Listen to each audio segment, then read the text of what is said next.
എങ്ങനെയുണ്ട് മറ്റേ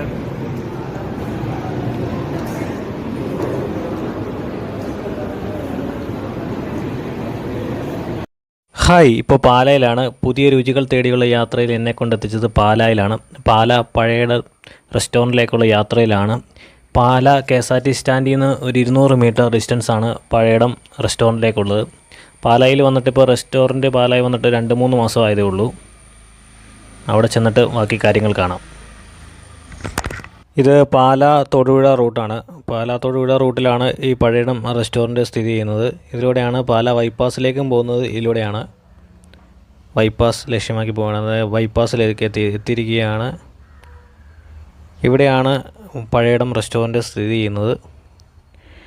ഇവിടുത്തെ പഴയടം റെസ്റ്റോറൻറ്റിലെ ഏറ്റവും ഫേമസ് എന്ന് പറയുന്നത് സദ്യയാണ്. സദ്യക്ക് 160 രൂപയാണ് വില വരുന്നത്.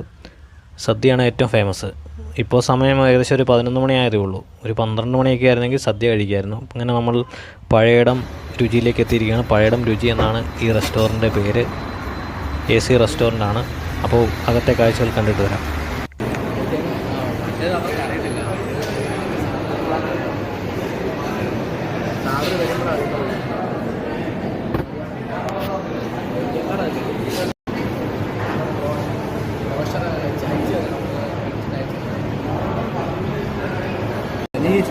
ഒന്നും മതം വെച്ച് ഞാൻ പറ്റണ്ടല്ലോ. മറ്റേ ഈ സംഭവമില്ലേ, ഞാൻ എപ്പോഴും ഒരു ഇതിലാണ് ആ വീഡിയോ വെച്ച് ഞാനുള്ള ഇട്ടാലോ. പരിപ്പോട് എങ്ങനെയുണ്ട്? പരിപ്പോട് എങ്ങനെയുണ്ട്?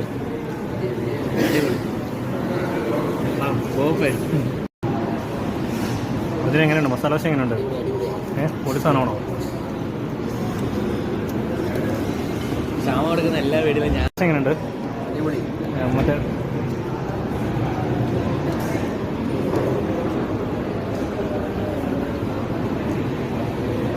ഗീ റോസ്റ്റ് എങ്ങനെയുണ്ട്?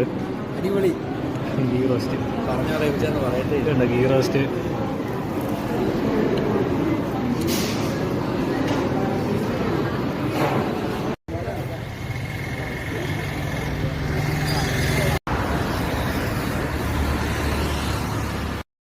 ഫുഡൊക്കെ അടിച്ച് പഴയടം രുചിയിൽ നിന്നിറങ്ങി ഇനി നേരെ ഈരാറ്റുപേട്ടയിലേക്കാണ്. പാലായിൽ നല്ലൊരു ചെറിയ റെസ്റ്റോറൻറ്റുകളൊന്നും പാലായിൽ നല്ല റെസ്റ്റോറൻറ്റുകളൊന്നുമില്ല. ഉള്ളത് ഇതുപോലെയുള്ള പ്രീമിയം റെസ്റ്റോറൻറ്റുകൾ മാത്രമേ ഉള്ളൂ പാലായിൽ ഏറ്റവും വലിയൊരു ഡിസഡ്വാൻറ്റേജാണിത്. പാലായിൽ നല്ല ഫുഡ് കിട്ടുന്നത് പ്രീമിയം റെസ്റ്റോറൻറ്റുകളിൽ മാത്രമേ ഉള്ളൂ. അതായത് ലോക്കൽ റെസ്റ്റോറൻറ്റുകൾ നല്ല ഫുഡ് കിട്ടുന്നതൊന്നും ഒരു റെസ്റ്റോറൻറ്റ് പോലും ഇല്ല. ഇതാണ് ഈസി ബേ, ഇപ്പുറത്തെ പുളിമുട്ടിൽ. അങ്ങനെ കരിമ്പിൻ ജ്യൂസ് കുടിക്കാൻ പോവുകയാണ്. 30 രൂപയാണ് റേറ്റ്. നല്ല അടിപൊളി തണുത്ത